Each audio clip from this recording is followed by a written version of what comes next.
Your refrigerator does this by accident. That puddle underneath it, moisture from air condensed on a cold surface. Now imagine a material so efficient it works in Death Valley at 7% humidity without a single watt of electricity. It exists. You can buy the raw materials for the price of a dinner. Nobody is selling you the finished product. By the end of this video, you will discover one number that changes everything, and why the bottled water industry prays you never see it.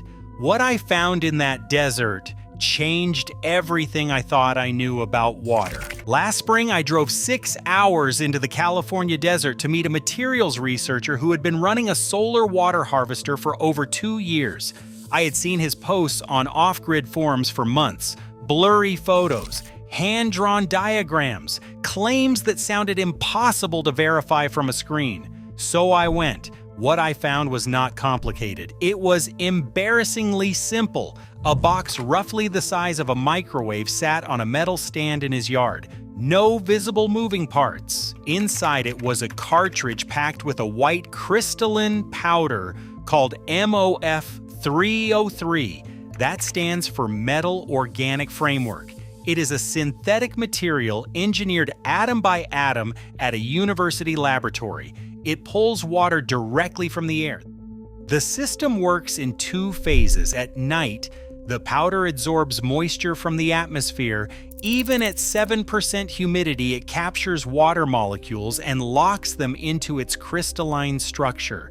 In the morning, when the sun heats the box, the trapped moisture releases as vapor. That vapor condenses on a cooler surface inside the chamber. It drips down as liquid. Clean, clear, no filter required. I weighed the powder dry. I left it exposed to desert air overnight. I weighed it again the next morning. The weight gain was measurable and visible. Then I watched the solar cycle release every drop of that trapped water into the jar below. I pulled out my calculator right there and compared the cost of this system against the price of a case of bottled water from the gas station down the road. The math was not close. It was not even in the same universe, but the man who invented this powder did not stumble on it in a garage. He engineered it at a world-class research university. The science behind it has been understood for over a century. What has not been understood until now is why nobody told you. Over 2,000 years ago, in the Atacama Desert of Chile, pre-Incan communities built stone walls and woven mesh structures on barren hillsides to intercept coastal fog. Moisture beaded on rock surfaces at dawn and channeled into cisterns below. No machinery, no chemistry, just stone and gravity and an understanding that air carries water even when the ground has none. 400 years before Christ, Persian engineers built massive dome structures called yakchals in what is now Iran. Mud brick, underground insulation, evaporative cooling. They made and stored ice in the middle of the desert. They understood something modern builders have been trained to forget. Manipulating humidity and temperature differentials can extract water from air in places where rain never falls. The modern science began in 1995 at the University of Michigan. A chemist named Omar Yaghi created the first stable metal organic frameworks. These are crystalline powders built by linking metal ions with organic molecules into vast porous networks. A single sugar cube-sized piece of this material can have an internal surface area the size of 6 football fields. That is not a typo. That surface traps moisture with extraordinary efficiency and releases it just as quickly when heated. Yaghi was born in Amman, Jordan. He grew up in a one-room house with 9 siblings and the family's livestock. No electricity, no running water. His childhood chore was filling containers when the government water truck arrived once a week. He would later invent a material that pulls water from thin air. That is not a coincidence. It is motivation burned into bone. In October of 2017, Yaghi's team tested their first prototype water harvester in Scottsdale, Arizona.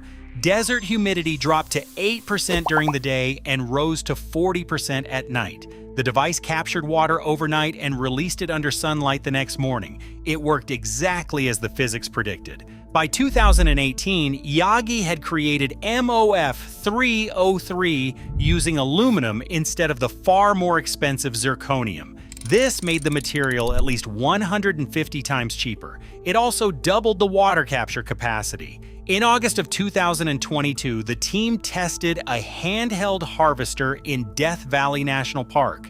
14% humidity, ground temperature above 140 degrees, the device produced clean water using nothing but sun and powder. Omar Yagi, Susumu Kitagawa, and Richard Robson are widely considered top contenders for a Nobel Prize for their pioneering work on metal organic frameworks, winning prestigious accolades like the Wolf Prize in chemistry. The science is proven, the prize is awarded, the powder works.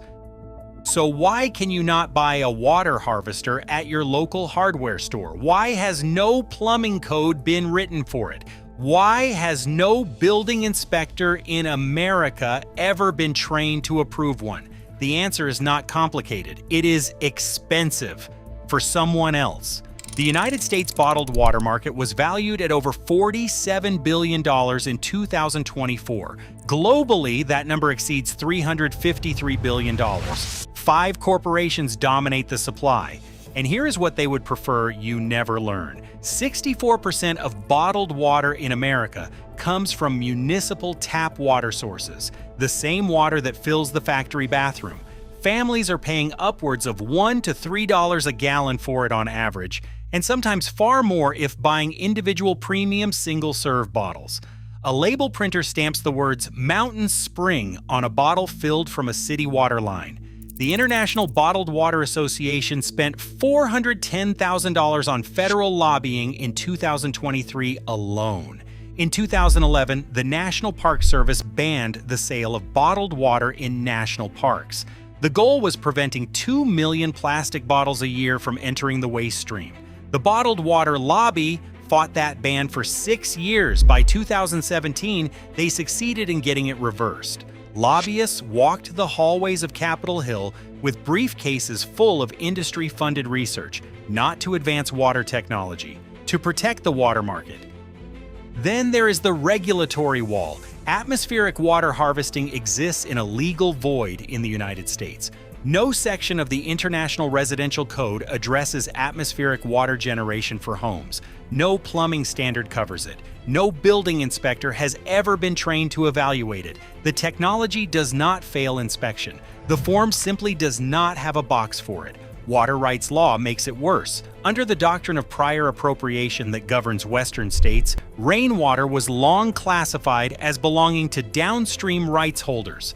Colorado made rainwater collection outright illegal until 2016, when a state law finally allowed homeowners to collect up to 110 gallons. 110 gallons. That is 2 bathtubs in a state that gets 300 days of sunshine a year. The Environmental Protection Agency studied atmospheric water generation under a cooperative agreement with an Israeli company called WaterGen. The agency acknowledged that the technology could expand water availability during shortages, contamination events, and infrastructure failures. No permanent regulatory framework followed. The study ended. The technology stayed in bureaucratic limbo. Executives in boardrooms at bottled water corporations did not need to suppress this technology directly. They just needed the regulatory void to remain exactly as it is. Every gallon that cannot be harvested from air is a gallon purchased from a bottle. Every bottle feeds a $47 billion industry with zero financial incentive to tell you that the atmosphere holds nearly as much water at any given moment as all the rivers and lakes on Earth combined. Now, if you do not own land, if you are not off-grid, if you are sitting in a suburban house or an apartment right now, stay with me, because what comes next works in any home, costs under $300, and requires 0 permits in most jurisdictions. This part was built specifically for you.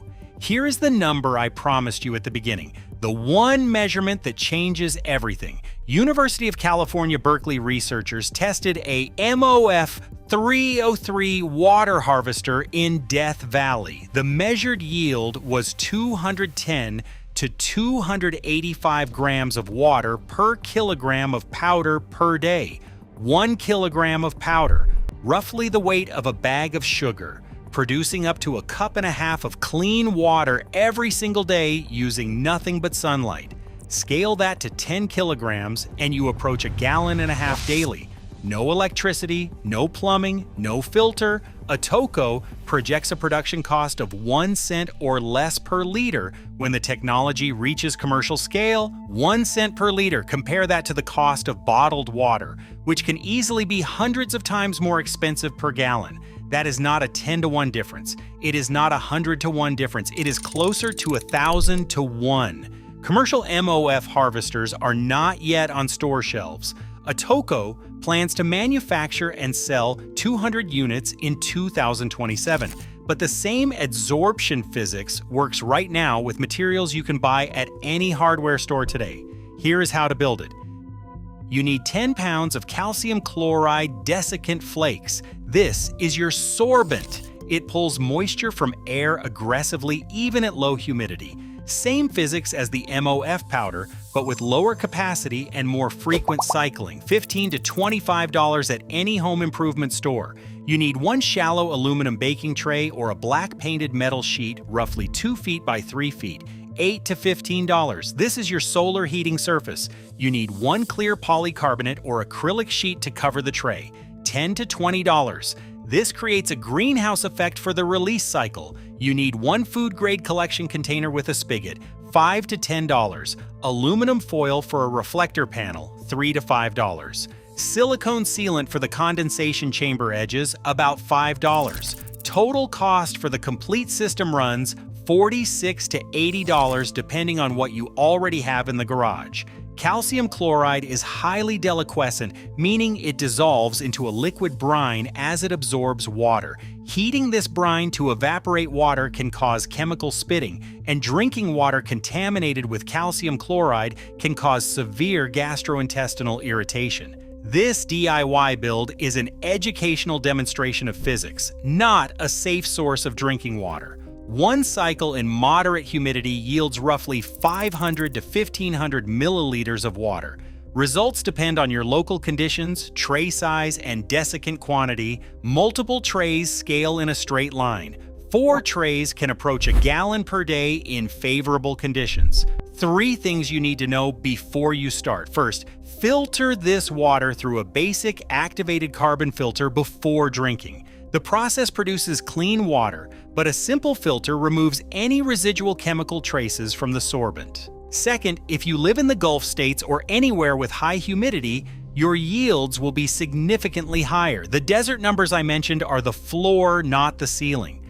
Third, if you are in extreme desert with single-digit humidity, the yields will be modest. True MOF sorbents will not reach the consumer market until 2027. That is not a limitation of the physics. That is a limitation of what the hardware store carries today. For those of you with acreage and bigger ambitions, scale this to a plywood-framed rack holding 20 trays. Gravity feed collection into a food-grade 55-gallon drum. Add a basic UV sterilization pen for drinkable certification. Total system cost under $300. Produces 3 to 8 gallons per day depending on your climate zone. No permits required in 48 states because no building code addresses atmospheric water generation. For once, that regulatory void works in your favor. Don't forget, if you want to take your off-grid electrical game to the next level, my buddy Oliver over at Off Grid Ohms with Oliver has got you covered. Go show him some love.